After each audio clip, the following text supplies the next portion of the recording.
Okay, so this is how to leverage yourself, how to leverage your time. The question came up, there was an agent that had posted, when all the clients want her, or when her clients want her, how is it that you can leverage yourself? Let me let this next one in. How can you leverage yourself without feeling bad, without offending the client? That kind of seems to be the scenario, but that plays into such a bigger picture. So we're going to talk about that, some skills and tips that you can be able to use to be able to leverage yourself. If you can't learn to leverage yourself, you can't expand your units. You will find a ceiling that you will hit, and then you'll be like, I cannot stretch myself any further. This is as far as I can go, and you can't level up from there. So if you can't learn these skills, it will be hard for you to, get to 50 or 100 or whatever your breaking point is. Everyone's got their own breaking point. It could be 10. But you need to put these skills in place before you get to that point, okay? I unfortunately had to muddle through this on my own, and it was rough. There's a lot of things I wish someone had told me, I wish I knew before I started increasing so much and just about losing my mind. So, however, trudging through that, doing 121 units in a year by myself, there were definitely some skills that I learned myself that helped me to be able to manage that much without failing. So we'll talk about that as well. So the most important thing, and I wore my shirt on purpose today, that broken crayons still color, right? So is this. Sometimes a hat is okay. So the point to that is we have a misconception thinking that we have to leave the house, dressed a certain way, and if we're not prepared or looking like we think we should or whatever, that the clients are going to care. And they don't. They're not. If you have a day where you end up in a t-shirt and shorts, so be it. If you end up in a day where you have to throw a hat on, so be it, right? Shown houses in exercise pants before because that's the way that it was for me to be able to take care of myself and take care of my client, so be it. They wanted a 9 a.m. showing, that's what they got. They got me in exercise pants, right? They don't care.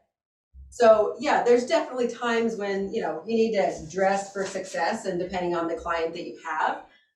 But you can only do so much. And that's kind of the point to that topic is you can't put expectations on yourself that are unrealistic that you can't meet. So if you still need to take care of yourself, which you do, and you have multiple clients to take care of, something has to give somewhere, okay? So sometimes it has to be that you show up in a t-shirt, like this is gonna be Friday's outfit, right? That's how you show up. Don't be so hard on yourself is what I'm saying, okay? Don't put so much weight on that. All right, skill 1, preparation and being proactive. In order to identify where you can leverage your time, you have to sit and contemplate. That's the first thing you have to do. You have to sit and go through the list of items. So the things that you do in a day. Let's say you make it through a day, it was a really rough day, you either couldn't accomplish the things that you needed to, or you were super stressed and you're trying to figure out how do I leverage my time. The first thing you need to do is sit down that evening and you need to analyze what it was that you did that day, write it down if you have to, and then identify the things that you could have delegated to someone else. Inevitably, there are things that you can ask for help with. The misconception is you think that your clients care if you do every single piece of the puzzle. And they don't know and they don't care. Now, that being said, there are some things that you do need to do yourself, and we'll get to that. You can't completely delegate everything and expect to still have a great relationship with your clients, right? But there are certain things that, does a client care if I go put the sign in the yard? No, they don't care. Do they care if I go pick up the key? No, they don't care. Things like that, like little things that take time. If it takes you an extra 45 minutes to do something that you can have someone else do, hire a child, hire a teenager, right? Some offices have people that put in signs, for example. I just would send out my kids. Like, I'm trying to go on vacation, I would call one of my kids' friends and say, here's this house, here's how you put the sign in, here's a sign, here's 30 bucks. Go do it, right? Off my plate. I don't have to do it all. Like the little things sometimes, okay?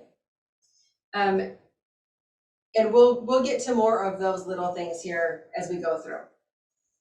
Okay, so in preparing yourself, in order to be able to leverage your time the best, you need to have your dream team in place.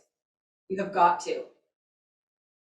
Why do we have to have the dream team? Okay, so for those of you that have not attended before, the dream team is, and I'm trying to think, you got just about everybody, well, just about everybody. So what the dream team is, that's your lender, that's your title person, who's my other person, that's your inspector, and then we throw in your photographer.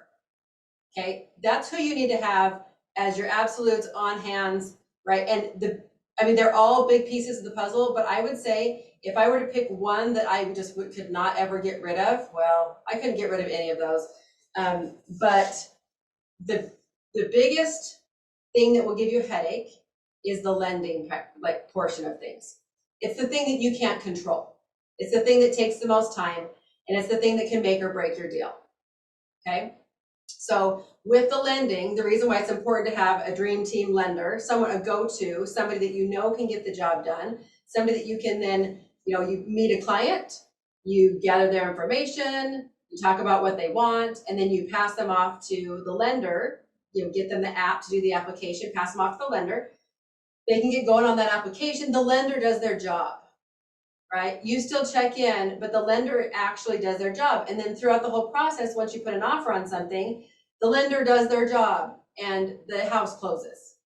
That is so important because I've had a couple where they were not my lender. And when that happens, and things start to go sideways and I have zero control over it, it makes me want to gouge my eyes out. And I seriously have thought to myself, if every transaction was like this, there is no way on earth I would keep doing this many units. I couldn't, because all the drama that comes along with things not closing on time, or they, whatever, like issues with the underwriter or stuff just failing, and then you have to try to go in and take them to a different lender and save it and redo it. And I mean, it's not fun, right? It sucks the fun out of the process. So the lender is like your number one go-to. You better have a good lender that can get the job done. And if you try a lender and that lender ends up failing, gosh, go find a different one. Like, you have got to have a solid lender. Solid, and it may take you a little while to find one that you like. Great, just keep searching. That is uber important.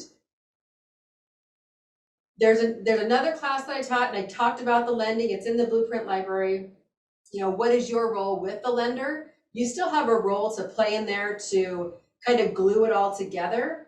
Make sure that you are keeping in touch with the client, keeping in touch with the lender, sometimes aiding the lender and getting the client to turn documents in so things can run very smoothly. So anyway, if you have Blueprint library, go watch that, or if you want it, that's a great one to go watch. Because there are things that you can do to help that transaction be smooth as well.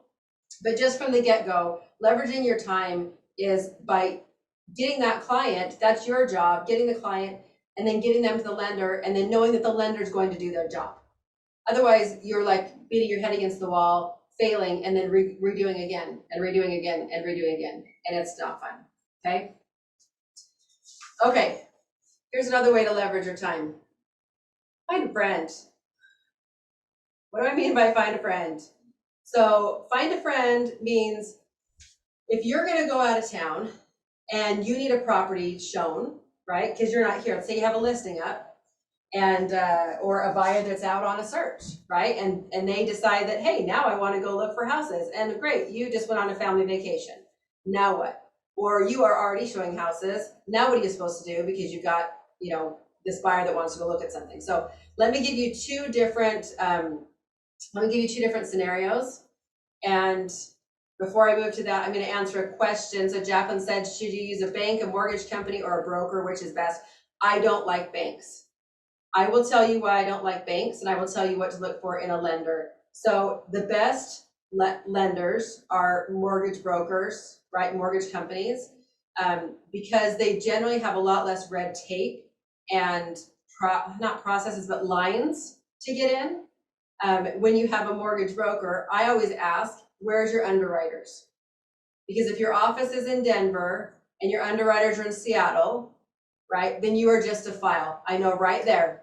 You're just a number, you're just a file. So then when they send it to underwriting, you are now in line. They can't pull your file faster. They won't move any faster than they actually move. Like, you can't hurry anything along. So if you get up in a time crunch and they get to underwriting, and underwriting's, 4 or 5 days behind or whatever, they can't pull your file.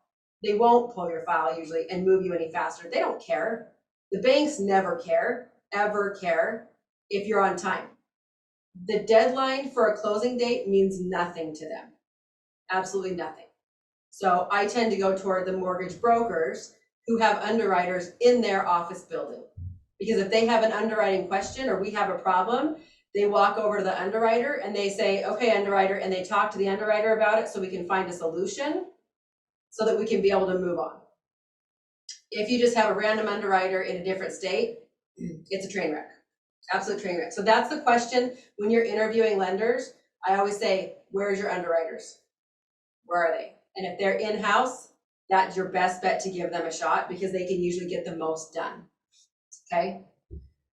Okay, so back to find your friend. Okay, so there's a couple different things that you can do.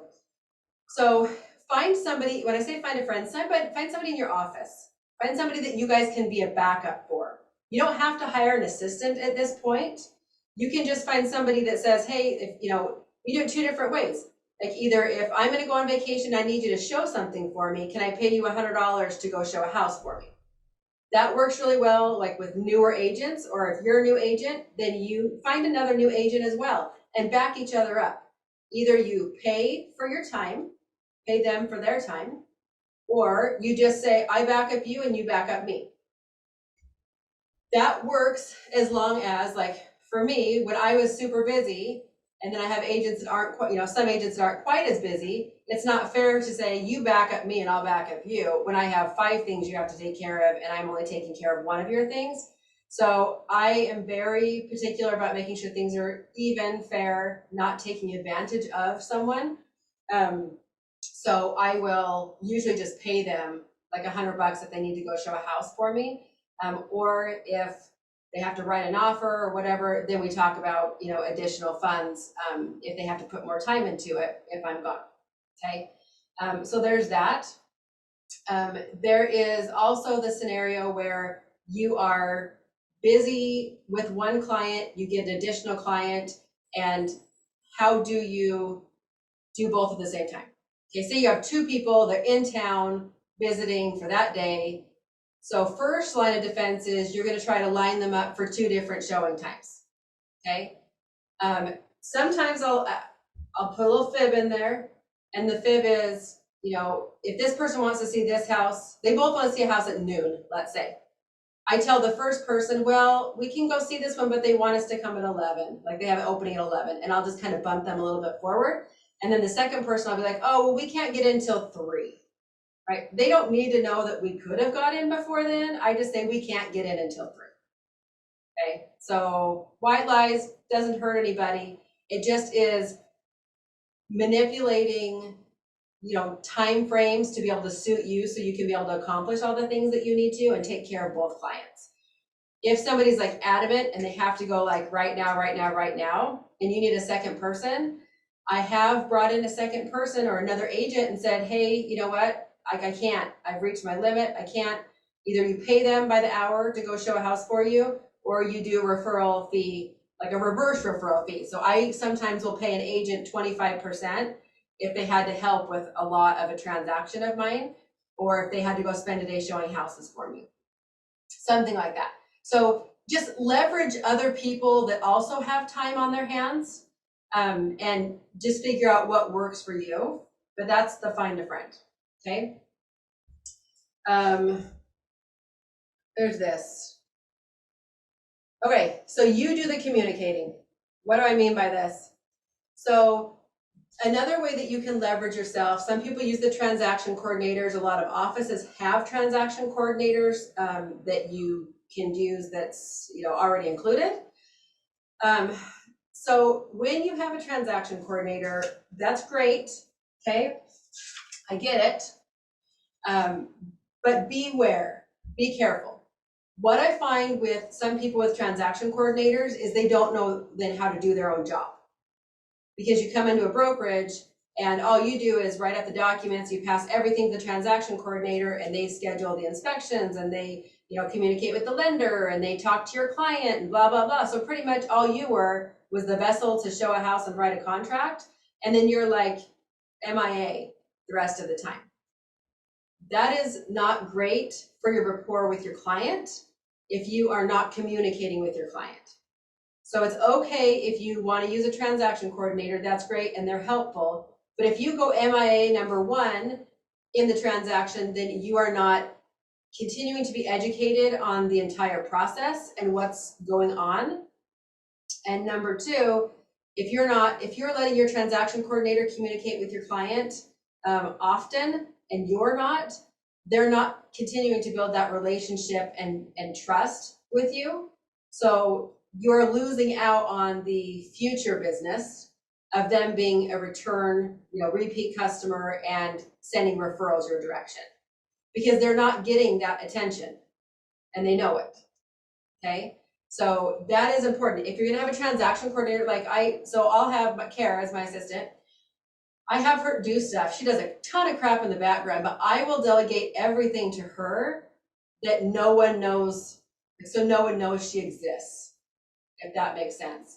So I don't have her talking to my clients. If I go out of town, I do, but I still am the first line of defense to talk to my clients every time, because I want them to trust me, to foster a relationship with me, not with my assistant, not with my transaction coordinator, okay? So it's okay to get the help, but just beware how you're getting help and what part you're playing in that. What can $15 buy you? It's a good question to ask yourself. So if you have something that needs done, I am not kidding. Don't you think you could find a 18-year-old, 15-year-old to go do it for you? Or if you need, if you need flyers taken out and you can't do it, or you don't want to do it, or you need family time, or you're just bogged down or whatever, who has a driver's license that wants 15 bucks? Like a lot of people, right? Kids are really great to capitalize on, honestly. Kids, grandkids, if you've got friends and they've got kids, just keep your eyes open for, kids that are happy for $15 or $30. A grown adult, yeah, $15 or $30 is not going to be like padding their pocket very much, right? But for young kids, it is. And then it's a great opportunity for them to get out and go do some work. So when you are doing that assessment that we talked about, for what you can do and what you could delegate to others, think like, what could $15 actually buy you in help, okay? All right, how to sort the inbox. So the inbox can be inbox, of course, your email inbox, but inbox I'm referring to is inbox of everything that you have to do, okay? So how do you sift through your inbox? So we all, as parents, adults, we all tend to take on responsibilities like we're the ones that have to do them, right? And what we have to retrain our brains and change the way that we're looking at the situation is, what can we ask for help with? Which is not the tendency that most of us have. Most of us have the tendency to try to do everything, right? We're super parent, we're super mom, we're super wife, we're super at work, like whatever. We try to do all of the things. Eventually, you can't do all of the things. It's just not, it's not possible. It doesn't work. So how do you sort the inbox? If you go through, and I remember I had a business coach when I was actually having this problem myself before I got an assistant. And I felt so bogged down. So I feel for the girl, and I remember it was that said, how do you leverage your time, right? Because you will get to a point, and everybody does, where you're like, oh my gosh, you just want to kind of collapse and hide and not do any of it because there's too much of it to do and you can't figure out how to do all of it. And the misunderstanding is that you are the one that has to do all of those things. And there is not truth to that. You do not have to do all of those things, and it is okay to ask for help, right? Giving you permission. You can ask for help. So you can ask for help, little things, right? Like I decided that I would pay $60 a week to have my house cleaned, because $60 for them to clean my house, which was taking me 4 hours, how much more money can I make, or how much better can I attend to my clients in that 4-hour time period? A lot. Like I can accomplish a lot in 4 hours. So am I making, like, it's that time, well, kind of brings us to this, right? What's your time worth? I decided that my 4 hours was worth more than $60. It took a little while for me to get to that point. I used to have plenty of time to clean my house. I like a clean house, kind of like that. But you have to determine what your time is worth, and then there, at that breaking point, it's worth paying somebody to come do this one thing for me. So not just in dollars, not just like that, but when it comes to requests that come in your inbox and email, sort through them with a different mindset, okay? When you look at requests that come in, look at that and say, do they need me to do this, or are they asking me to do this because it's easier for them? Does that make sense? So you will get somebody who will email you. Like I had a guy yesterday emails me and says, hey, do you have the phone number for, it was like our internet company? Okay, wait, he's got Google just as well as I've got Google. So he was taking the easy road and asking me for the answer, asking me to do it. Did I need to do that? Nope, I don't, right? Emailed him back and said, you can find it on Google. Done. I don't need to be everyone's errand boy. And you will find that whether it's children, husbands, wives, clients, you can become other people's solution to their problem that they could probably fix themselves. So when you sort through your inbox, look at it through those eyes, to where, do I really need to do this? Or is this something that they could take care of themselves? And it's also like, okay, here's another example for you. So email yesterday from the title company that says, hey, would you like to set up your client to sign sometime on Monday? And I emailed them back and said, would you be able to give them a call and go ahead and set that up? Right. Well, A, I'm not going to be in town Monday. And B, I was in circles yesterday. I barely ate yesterday. I was so busy. So did I need to stop and call my client and set up, find out what time worked for her and then get back to the title company? I mean, it'd probably take me, 15 minutes maybe to take care of that. But did I need to? No, I didn't need to. I sent it back to the title company, said, would you be able to give her a call? And she said, yep. And then emailed me back later and said, she's done. She's set up for 1 o'clock. Great. Right. So just because she asked me to do it doesn't mean I really need to be responsible for that. So sorting through your inbox in that regard, and decide again what is worth your time, or what is your time worth? Not just what's worth your time, but what is your time worth? You have to start sorting through that in order to leverage yourself to improve, make more progress. Okay. Another tip, don't ask permission. So what I write at the bottom, when you're substituting yourself, don't ask permission. So if you need someone to stand in for you to show houses, or if you can't show up to a closing, like I can't show up to a closing on Monday, don't be apologetic. That's the next one. You don't need to be apologetic.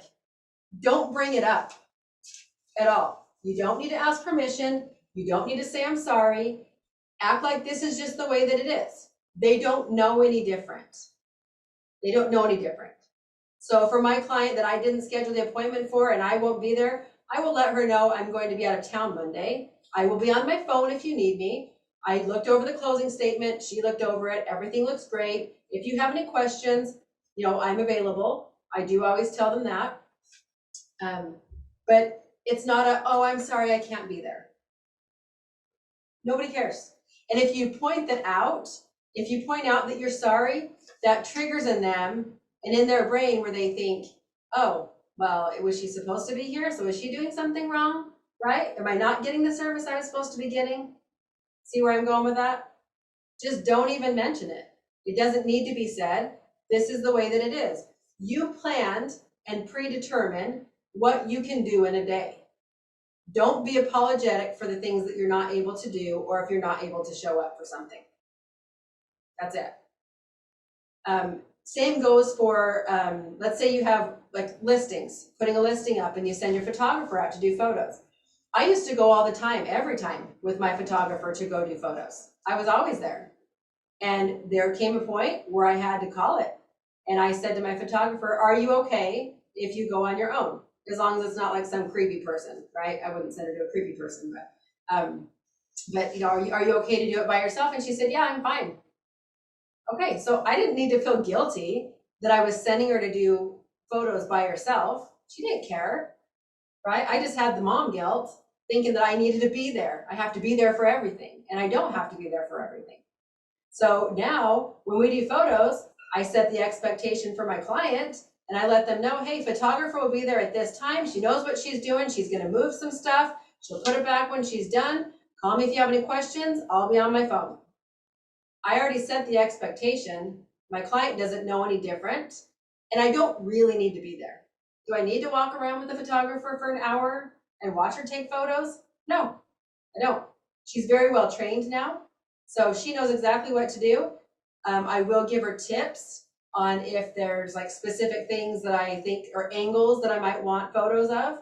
Then I will give her tips on that. But other than that, like she goes, does her job. I get the photos back, right? We get paperwork done. We're up and going. So another thing that you can avoid is some people, if you can do paperwork online, great. I still will go over the paperwork with my clients. So the process that I use is I will sit down at the computer and I will kind of pre-fill out some stuff and then call my client. And then I will go through the documents one at a time and I will say, okay, the first document you're going to get is this document. And this is what it says. And this is how long the term is for. And I kind of go through like what all the fill-ins are so that when I email them to sign, nothing's a surprise because I've already gone through them.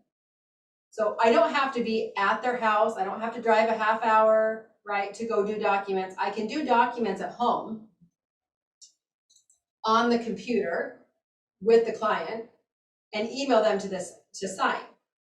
What you don't want to do is just fill them all out, email them to them, and just expect them to read them themselves and understand everything. That's not good service. Do you see where the scales tip a little bit there? So it's okay to be efficient or find a way to not have to go spend more time, but make sure you're still doing your job well and still providing that communication that we need to provide to the client. That's very important, okay? That's been a really big time saver for me. I used to like to be in person with my clients so I could explain the documents. So that's how I got around it, is I still explain the documents. I just explain them over the phone as I fill them out and then ask them the questions. And then when I send them to them, they're all comfortable with just signing, right? Then it's really easy. I know some poor states like California that has 90 some pages of documents. That might suck. And you probably can find a shorter way to explain some of them, maybe. Yeah, but still, there's some portions of our contracts where like there's a whole like 1 or 2 pages, and it's just like disclaimers, pretty much. The lawyers just wrote all this stuff in there to protect everybody. And I'll be like, and here's the lawyer section. Do you want to read through the lawyer section? And they're like, nope, I'm good. Or, yep, what does it say? Give them the option. But I don't read line by line in the contract. I kind of give them the Cliff's Notes version of the contract, and then let them read further if they want. But don't read line by line. Okay. So they don't have to know it's not perfect. You can be screwing stuff up in the background, fix it on the back end. They don't have to ever know. Okay. Or if they call you and they say, I've had this many times before, where the client calls and says, hey, they'll call and ask me a question, and it's something I totally forgot about, but essentially they were my reminder. And I'm like, oh yeah, nope, we got, save it really quick. Yeah, no, I'll double check with that, with the lender about that. When I maybe forgot to ask the lender the first time, sometimes I just say, oh, I didn't get a response back from the other agent on that yet, but I'll check in, see how it's going, see what they said. You don't have to say, oh, I forgot. Don't ever say that. You don't have to say, I forgot. Just say, I haven't heard back, or I will check in on that again and I will let you know. One of the reasons why I try to write down as much as you can everything that you need to do, or if something comes to your mind, I know we talked about saying like, hey Siri, add a note, do this, and this, so that you can. What you wanted to say. It was my Siri talking to me now. But then you can remember those little things and try not to forget them. Inevitably you forget something, but at least it's a good way to be a little bit more proactive to not forget. So that's like it in a nutshell. Anybody have any questions? I want to know some challenges, you guys. What challenges do you feel like you have, or questions do you have?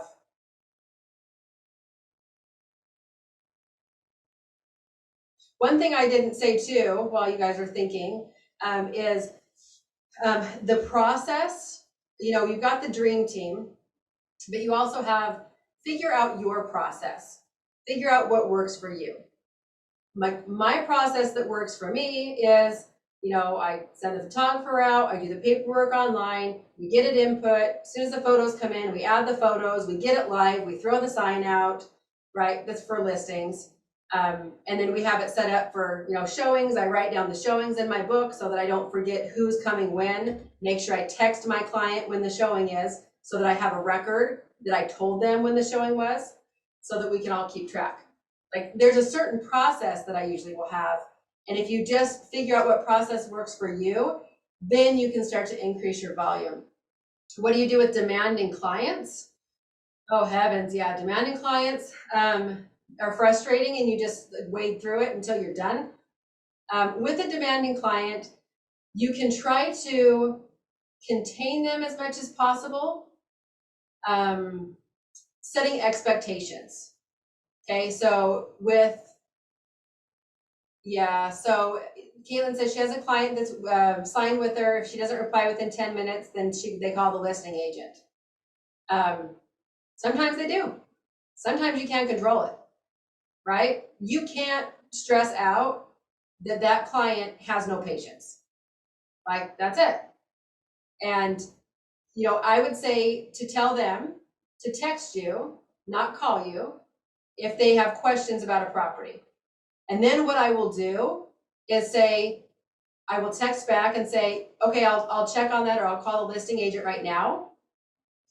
Even if I'm not doing it right that second, that at least is putting them off for a minute, or letting them know that you responded, so that they don't think that they have to pick up the phone. Because people panic, yeah, they have, oh gosh, I mean, their time span, before they panic is definitely under 10 minutes usually, especially if they're kind of an OCD or impatient, personality. So that's what I'll do. I'll just always say, text me, because I can't always answer the phone, right? So I always prep the clients, just text me if you have a question, text me if you have a question, because then you can be able to say, hey, yep, okay, I'll check on that, I'll get right back with you. Then that puts them at ease for a second, and then you can have time to pull over or finish what you're doing before you try to contact the other agent to get the information that they want. Do you send them blank forms ahead before you go over it? Depends on the personality of the client. So if you have your engineer type client who wants to read through all the documents, you can send them all over. Blank ones don't really help as much. I will fill them out, download them as a PDF, and then send them over because it's easier to read the PDF than it is to read it in the signing format. So I will do that for some clients. Most of the time, you don't have to do that. If they don't request it, don't do it. Like, don't make more work for yourself, right? If they don't say, hey, can I go over all the documents before I get them to sign? If they don't say that, don't offer it. It's just another step that's not necessary, okay? They can full on read it when you send it to them to sign, and you've gone over it when you fill it out when you call and talk to them. So how do you get the other agent to respond? Yeah, that's always a fun one. There are sometimes agents that will not respond. So Jacqueline, are you saying an agent like during a transaction or if you're trying to schedule a showing?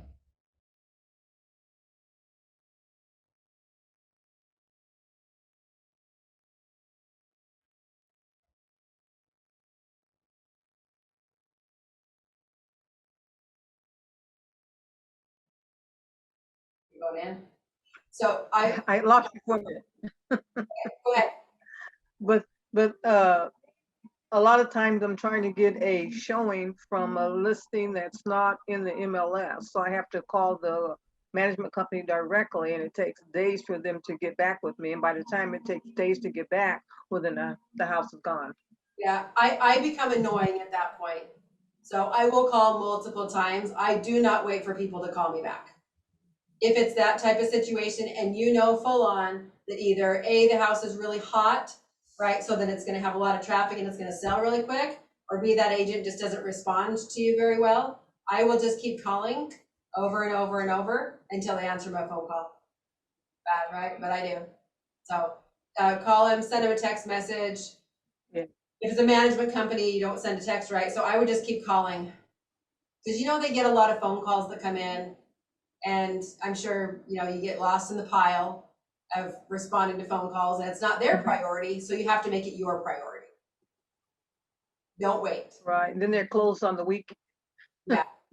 Yeah, that's frustrating. That is very frustrating.